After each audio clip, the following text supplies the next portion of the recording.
नमस्कार, दिल्ली न्यूज में आपका बहुत बहुत स्वागत है। चलिए देखते हैं आज की 15 फटाफट बड़ी खबरों को। ड्रोन और लेजर बीम पर बैन, दिल्ली एयरपोर्ट पर धारा 144 भी लागू। दिल्ली के इंदिरा गांधी अंतर्राष्ट्रीय हवाई अड्डे पर दिल्ली पुलिस ने अब कई पाबंदियां लगा दी है। दिल्ली पुलिस ने दिल्ली एयरपोर्ट के आसपास धारा 144 लगा दी है। पुलिस ने विमानों की उड़ान के रास्ते में ड्रोन उड़ाने और लेजर बीम के इस्तेमाल पर भी बैन लगा दिया है। सूत्रों के मुताबिक देश की मौजूदा राजनीतिक हालात के बीच राष्ट्रीय राजधानी दिल्ली में वीवीआईपी के एयरक्राफ्टों के मूवमेंट में आई तेजी और प्रधानमंत्री के शपथ समारोह को देखते हुए ये अहम आदेश जारी किए गए। दिल्ली पुलिस का यह आदेश 1 जून से ही लागू हो गया है और यह 30 जून तक लागू रहेगी। चुनाव आयोग ने माना सोमवार और शुक्रवार को नहीं होना चाहिए मतदान। लोकसभा चुनाव के 7 चरणों के मतदान के बाद आज मतगणना होगी।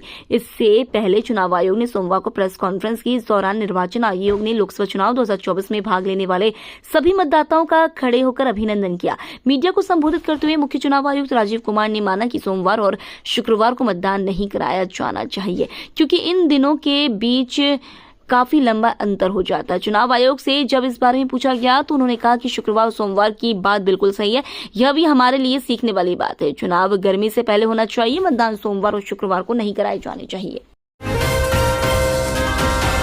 दिल्ली पर नए एग्जिट पोल ने चौंकाया। इंडिया गठबंधन को ज्यादा सीटें, भाजपा को झटका। देश में किसकी सरकार बनेगी और दिल्ली की 7 सीटों पर क्या अंजाम होगा, इस सवाल का जवाब आज मिलने जा रहा है। 1 जून को आई कई एग्जिट पोल्स में जहां देश में भाजपा सरकार बनने का अनुमान लगाया गया है, तो दिल्ली में कुछ नुकसान के साथ उसे बढ़त मिलने की भविष्यवाणी की गई है। इस बीच अब एक नए एग्जिट पोल में चौंकाने वाला दावा किया गया है। इसमें आम आदमी पार्टी, कांग्रेस गठबंधन और भाजपा के बीच कड़ी टक्कर दिखाई गई है। एग्जिट पोल के मुताबिक इंडिया गठबंधन दिल्ली में 7 में से अधिकतम 5 सीटें हासिल कर सकता है। दिल्ली से झांसी जा रही चलती ट्रेन में लगी आग, धू-धू कर जलते कोच। नई दिल्ली से चलकर झांसी जा रही ताज एक्सप्रेस में दिल्ली से चलने के बाद भीषण आग लग गई, जिससे चंद मिनट में ट्रेन के 3 कोच आग का गोला बन गए। गनीमत रही कि समय रहते यात्री ट्रेन से उतर गए। ताज एक्सप्रेस सोमवार को अपने निर्धारित समय सुबह 6:55 के स्थान पर 8.5 घंटे की देरी से दोपहर 3:28 पर रवाना हुई थी। ट्रेन जब 4:09 पर ओखला स्टेशन पास कर रही थी तो इसी बीच ट्रेन के D3 कोच में आग लग गई, जिससे यात्रियों में भगदड़ मच गई। कौन जीतेगा दिल्ली, फैसला आज 8 बजे से शुरू होगी गिनती। 12 बजे आ सकता है पहला नतीजा। दिल्ली की 7 लोकसभा सीटों के लिए आज 7 मतदान केंद्रों पर कड़ी सुरक्षा व्यवस्था के बीच मतगणना होगी। इसके दिल्ली के मुख्य निर्वाचन अधिकारी कार्यालय ने तैयारी पूरी कर ली है। सुबह 8 बजे ईवीएम खुलेगी। इसके करीब आधे घंटे बाद सुबह 8:30 बजे से दिल्ली में चुनाव नतीजों का रुझान मिलना शुरू हो जाएगा। मतगणना के दौरान लगभग 1000 सीसीटीवी कैमरों की निगाहें मतगणना केंद्र में ईवीएम पर होंगी। हर मतदान केंद्र पर 100 से अधिक कैमरे होंगे, ताकि ईवीएम और वीवीपैट सहित अन्य मतपत्रों की केंद्र के अंदर और बाहर निगरानी रखी जा सके। भारत पाकिस्तान मैच में परिंदा भी नहीं मार सकेगा, पर तैनात होंगे स्नाइपर्स। 9 जून को न्यूयॉर्क में होने वाले भारत पाकिस्तान के मैच T20 वर्ल्ड कप में मैच में आतंकी हमले का खतरा है। इसको लेकर NYPD ने सुरक्षा के लिए स्नाइपर तैनात करने का फैसला लिया है। स्नाइपर वो सुरक्षाकर्मी होते हैं जो किसी जगह पर छिपकर लगभग 600 मीटर दूरी से दुश्मन को गोली मार देते हैं। बता दें, नसाउ स्टेडियम के आसपास का काफी इलाका सील कर दिया गया है। पाकिस्तान का संयुक्त राष्ट्र सुरक्षा परिषद में अस्थायी मेंबर बनना तय, इसी हफ्ते हो सकता है ऐलान। पाकिस्तान का संयुक्त राष्ट्र सुरक्षा परिषद का अस्थायी मेंबर बनना तकरीबन तय है। पाकिस्तान को 2025-26 की अवधि के लिए चुना जाएगा। पाकिस्तान की सदस्यता का ऐलान इसी गुरुवार 6 जून को हो सकता है। पाकिस्तान अगर संयुक्त राष्ट्र सुरक्षा परिषद के अस्थायी सदस्य के रूप में निर्विरोध निर्वाचित होता है तो यह उसका UNSC में 8वां कार्यकाल होगा। पाकिस्तान करीब 1 दशक बाद UNSC में वापसी करेगा। पाकिस्तान आखिरी बार 2013 में UNSC में अस्थायी सदस्य के तौर पर शामिल था। प्लान हो रहा फेल, भीषण गर्मी में पानी को तरस रहे दिल्ली वाले। दिल वालों की दिल्ली बीते कुछ दिनों से पानी के लिए तरस रही है। पहले ही प्रचंड गर्मी की मार झेल रहे दिल्ली वासियों पर अब जल संकट भी मुसीबत बनकर टूट पड़ा है। दिल्ली के कई इलाकों में हालात तो ऐसे बन गए हैं कि टैंकर को देखते ही लोग बाल्टी पाइप लेकर उसकी तरफ दौड़ पड़ते हैं, लेकिन उसके बाद भी कई बार पानी नसीब नहीं होता है। दरअसल दिल्ली में पानी की अनुमानित मांग 1290 MGD है, लेकिन ये मांग पूरी नहीं हो पा रही है। पिछले सप्ताह से दिल्ली में प्रतिदिन पानी की आपूर्ति में 20-30 MGD की कमी दर्ज की जा रही है।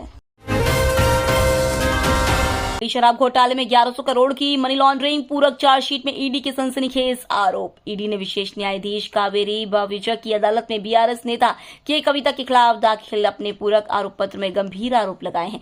ईडी ने आरोप लगाया है कि कथित शराब घोटाले में 1100 करोड़ रुपए से अधिक की मनी लॉन्ड्रिंग हुई है। ईडी का कहना है कि 1100 करोड़ रुपए में से कविता 292 करोड़ 8 लाख के अपराध की आय अर्जित करने में शामिल थी। ईडी ने के कविता पर सबूतों को मिटाने के गंभीर आरोप भी लगाए हैं। ईडी ने आरोप पत्र पर बहस के दौरान अदालत को बताया कि मामले में कुल 1100 करोड़ रुपए का घोटाला हुआ है। इस कथित घोटाले में अपराध की कुल आय 1100 करोड़ रुपए है। भीषण गर्मी के बीच दिल्ली मेट्रो में कूल फील कर रहे यात्री। दिल्ली में इस साल भीषण गर्मी पड़ रही है। इसमें इस साल मई के महीने में प्रतिदिन औसतन 60,17,000 यात्रियों ने दिल्ली मेट्रो में सफर किया, जो पिछले साल की तुलना में लगभग 12% अधिक है। इससे भयंकर गर्मी में दिल्ली मेट्रो बिना किसी परेशानी की शानदार सेवा दे रही है। बाहर का तापमान भले ही 40 डिग्री के पार बना हुआ हो, लेकिन मेट्रो के अंदर 24 डिग्री सेल्सियस तापमान में यात्रियों को सफर करने के दौरान गर्मी का एहसास नहीं हो रहा है। मई के पूरे महीने में जब गर्मी अपने चरम पर थी, तब भी दिल्ली मेट्रो अपनी सेवाएं सबसे विश्वसनीय और आरामदायक तरीके से प्रदान कर रही है। वहीं अब तक किसी भी मेट्रो या भूमिगत स्टेशन से एसी की खराबी की कोई सूचना नहीं मिली है। भारत के चुनावी नतीजों पर चीन की नजर। शी जिनपिंग के मुखपत्र ने पीएम मोदी को लेकर कह दी है बात। लोकसभा चुनाव की नतीजों से पहले आए एग्जिट पोल में बीजेपी की प्रचंड बहुमत वाली सरकार बनने की बात कही है। एग्जिट पोल में कहा गया कि पीएम मोदी तीसरी बार देश के प्रधानमंत्री बनने जा रहे हैं और बीजेपी इस बार 400 पार करने जा रही है।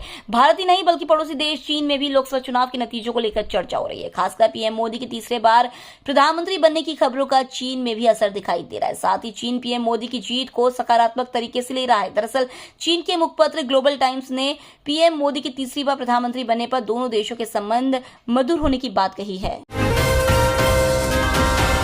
भीषण गर्मी के चलते आंगनवाड़ी केंद्र 30 जून तक बंद रखने के आदेश। दिल्ली सरकार ने भीषण गर्मी के चलते सभी आंगनवाड़ी केंद्रों को 30 जून तक बंद रखने का आदेश दिया है।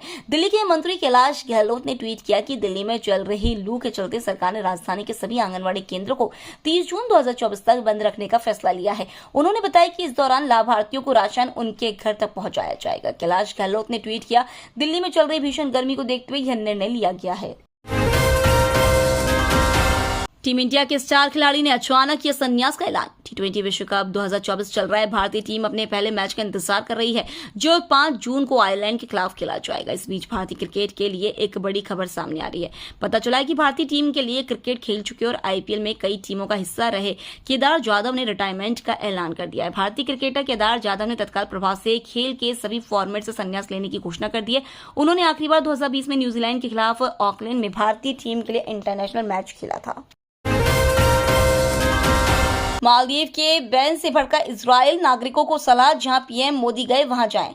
हिंद महासागर में भारत के पड़ोसी द्वीपीय देश मालदीव ने एक दिन पहले ही इजरायली पासपोर्ट धारकों के अपने देश में प्रवेश करने पर पाबंदी लगा दी थी। इससे इजरायल भड़क गया है और अपने नागरिकों को सलाह दी है कि मालदीव का बहिष्कार करते हुए हिंद महासागर में ही भारत के उन द्वीपों का भ्रमण करें जहाँ पहले प्रधानमंत्री नरेंद्र मोदी जी जा चुके हैं। भारत में इजरायली दूतावास ने हिंदी और अंग्रेजी में ट्वीट कर लोगों से कहा है कि कई ऐसे भारतीय समुद्र तट हैं जो बेहद खूबसूरत है और वहां बेहद आदर सत्कार किया जाता है। दूतावास के ट्विटर हैंडल से ट्वीट किया गया है, जैसे कि मालदीव ने अब इजरायलियों के आने पर बैन लगा दिया है।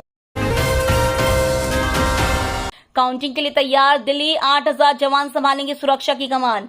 दिल्ली की सभी 7 सीटों पर मतों की गिनती का काम आज सुबह 8 बजे से शुरू होगा। दिल्ली में 89,21,000 से ज्यादा वोटों की गिनती के लिए सभी जरूरी तैयारियां पूरी कर ली गई हैं। अधिकारियों ने बताया कि काउंटिंग केंद्रों पर 3 स्तरीय सुरक्षा व्यवस्था की गई है। 7 मतगणना केंद्रों पर करीब 8000 कर्मियों को तैनात किया जाएगा। मतगणना में करीब 20,000 कर्मचारियों की ड्यूटी लगाई गई है। तो ये थी आज की बड़ी खबरें। डेली खबरों से अपडेट रहने के लिए चैनल को सब्सक्राइब करना बिल्कुल न भूलें। धन्यवाद।